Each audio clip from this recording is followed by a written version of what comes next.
हमारा नाम हाजी शमसुद्दीन है। मैं बना ये और हमारी वाइफ है, बेगम है, और इनका नाम है फ़ातिमा। उम्र 53 साल है और हम लोग बनारस लोटा के रहने वाले हैं। और हम लोगों को 1 साल के पहले पता चला था, जिसमें रविंद्रपुरी कॉलोनी में एक डॉक्टर को मैंने दिखा रहा था। तो वो इलाज किए और वो गुर्दे को बाइप्सी बोलने के लिए बोले, तो वहाँ से हट गए। उसके बाद गए बीएचयू में। बीएचयू में भी 3-4 महीना इलाज किए, वहाँ भी समझ में नहीं आया कुछ।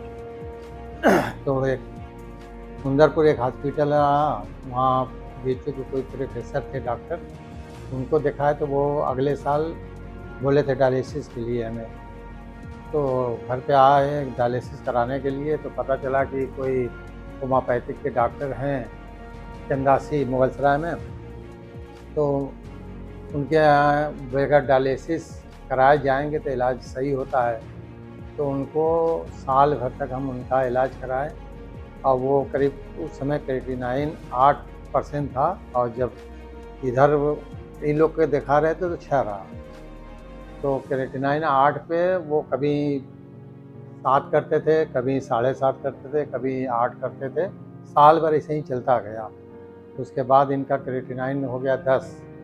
तो हम चले गए ओपल हॉस्पिटल, ये मरवाडी कगरमत्ते BLW रोड पे है। वहाँ पर डॉक्टर बी के राय हैं, प्रदीप कुमार राय, जो पहले ही दिन उन्होंने डायलिसिस कराया। उस समय हम उनके पास गए थे 10 पॉइंट लेकर, तो डायलिसिस कराए। फिर एक दिन के बाद फिर डायलिसिस कराए, फिर एक दिन के बाद फिर एक हफ्ते में 4 बार कराए। उसके बाद 2 दिन के बाद एक और कराए, 2 दिन के बाद मिला जुला के उनके यहाँ 13 दिन में 5 डायलिसिस कराए थे। तो वहीं पर हमें पता चला, यहाँ बीके चौरसिया, ये जो बीके आरोग्यम हॉस्पिटल के नाम से, वहीं पर मालूम चला एक बनारस में सरैया के रहने वाले थे, उनका भी वही ओपल हॉस्पिटल में यही इसी तरह था, हमारे ही तरह से। तो वहाँ भी छुड़ा कर यहाँ आए, तो उनका यहाँ से अच्छा खासा ठीक हुआ भी। और इस समय उनका 0.09 किडनी का वो क्रिएटिनिन है, और वो अल्हम्दुलिल्लाह सब चीज़ खा रहे हैं, अच्छे से टहल रहे हैं, सब चीज़ है उनका। उन्हीं की वजह से हम यहाँ पर आए, और यहाँ हमें हो गया करीब 11 दिन हो गया, कोई भी डायलिसिस अभी तक नहीं हुआ, और क्रिएटिनिन हमारा गिरना शुरू हो गया है। हाँ, यहाँ के इलाज से संतुष्ट है। वहाँ तो लगता था कि आप जाएंगी, क्या कल जाएंगी, पता चलता था कि आप दुनिया छोड़ देंगी। लेकिन यहाँ ठीक है, अल्हम्दुलिल्लाह बढ़िया है। इलाज के लिए एक बार तो यहाँ आना चाहिए, लोगों को दिखाना चाहिए। दूर से लोग तो कहते हैं कि लोग एलोपैथ के डॉक्टर ही कहते हैं कि ये सब फालतू चीज़ें हैं, ये सब करने से कोई नहीं, ज़िंदगी खराब हो जाती। तो हमें और मरीजों से कहना है कि एक बार यहाँ आकर अपना इलाज करावें, और उससे उनको संतुष्टि मिलेगी और बेहतर निकलेंगे वो यहाँ से।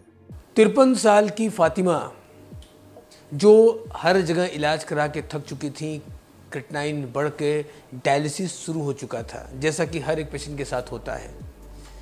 दोस्तों, इन्होंने एक काम अच्छा किया। इनके किसी परिचित या किसी रिश्तेदार जिन्होंने हमारे यहाँ इलाज के बाद डायलिसिस से मुक्ति पाई थी और क्रिएटिनिन को कम कर पाए थे, इन्होंने इनको एक सलाह और राय दिया। कई बार हमें सलाह अच्छी मिलती है, कई बार गलत मिलती है, गलत ज़्यादा मिलती है, अच्छी कम मिल पाती है, लेकिन हम उस पर ध्यान नहीं दे पाते। अगर यही गलती फ़ातिमा करती तो शायद आज ये स्वस्थ न हो पाती। फ़िलहाल इन्होंने अपने रिलेटिव्स की बात सुनी, हमारे मुख्य केंद्र पर ये आए, और इन्होंने अपना ट्रीटमेंट इलाज करने के लिए इन्होंने अपना ट्रीटमेंट शुरू करने का प्लान किया। दोस्तों, सबसे पहली बात, इनकी केस ज़्यादा क्रिटिकल थी, हेपेटाइटिस बी का केस था, फिजिकल कंडीशन भी काफ़ी वीक हो चुकी थी, डायलिसिस स्टार्ट हो चुका था, और जल्दी रिलीफ मिलने की आशाएं नहीं थी, लेकिन हमने ट्रीटमेंट स्टार्ट किया और हमने पाया कि इनकी बॉडी सपोर्ट कर पा रही है। जब हमने AKRT alternative kidney regeneration therapy protocol को स्टार्ट किया, जहां हम diet, yoga, naturopathy, panchakarma treatment या बहुत सारे प्रोसीजर्स को एक प्रोटोकॉल के तौर पे यूज़ करते हैं और किडनी को वापस से रीजनरेट करते हैं ताकि किडनी खुद फिल्ट्रेशन स्टार्ट कर दे। और ऐसा ही फातिमा जी के केस में हुआ। पहले 3 दिनों में इनका क्रिएटिनिन बहुत तेज़ी से जंप किया। इसके बाद जैसा कि नॉर्मल डायलिसिस पेशेंट में होता है, 1 से लेकर 3 पॉइंट पर डे बढ़ता है। दूसरे रिपोर्ट से इनका क्रिएटिनिन स्टॉप होना शुरू हुआ और तीसरी रिपोर्ट से इनका क्रिएटिनिन बैक होना स्टार्ट हो गया। फिलहाल आज फातिमा का क्रिएटिनिन और यूरिया बढ़ना न सिर्फ रुक चुका है बल्कि घटना शुरू हो चुका है। बाकी फिजिकल पैरामीटर अच्छे हो चुके हैं, एक्स्ट्रा फ्लूइड बॉडी से निकल चुका है, BP वगैरह सब बिल्कुल कंट्रोल हो चुकी है, एलोपैथी मेडिसिन की रिप्लेस हो चुकी है। इन शॉर्ट फातिमा अब डायलिसिस खतरे से बाहर होकर एक स्वस्थ जिंदगी जीने के लिए तैयार है। फातिमा उन हजारों पेशेंट्स में से एक है जो आपके लिए आशा की किरण है, जो ये आपको होप देते हैं कि यस, इस बीमारी से लड़ा और जीता जा सकता है, एक नॉर्मल और स्वस्थ जिंदगी जी जा सकती है बिना डायलिसिस के, बिना ट्रांसप्लांट के। तो आप या आपके परिचित में किसी को किडनी की दिक्कत है तो मैं सिर्फ एक बात कहूँगा, किसी ने फातिमा को यहाँ के बारे में बताया, आप किसी को इसके बारे में बताएंगे तो आप किसी की ज़िंदगी बचा सकते हैं। आपकी एक शेयर किसी की लाइफ सेव कर सकती है। एक फेथ, एक विश्वास ज़िंदगी बदल सकता है और ये बहुत महत्वपूर्ण है जो आप कर सकते हैं। तो इस वीडियो को शेयर करें ताकि कोई भी ऐसा व्यक्ति जो इस समस्या से पीड़ित है उसको एक रास्ता मिल सके। नमस्कार, धन्यवाद। क्या आप किडनी डायलिसिस करा रहे हैं? क्या डॉक्टर ने आपको ट्रांसप्लांट के लिए बोल दिया है और आप बचना चाहते हैं इस पेनफुल प्रोसीजर से?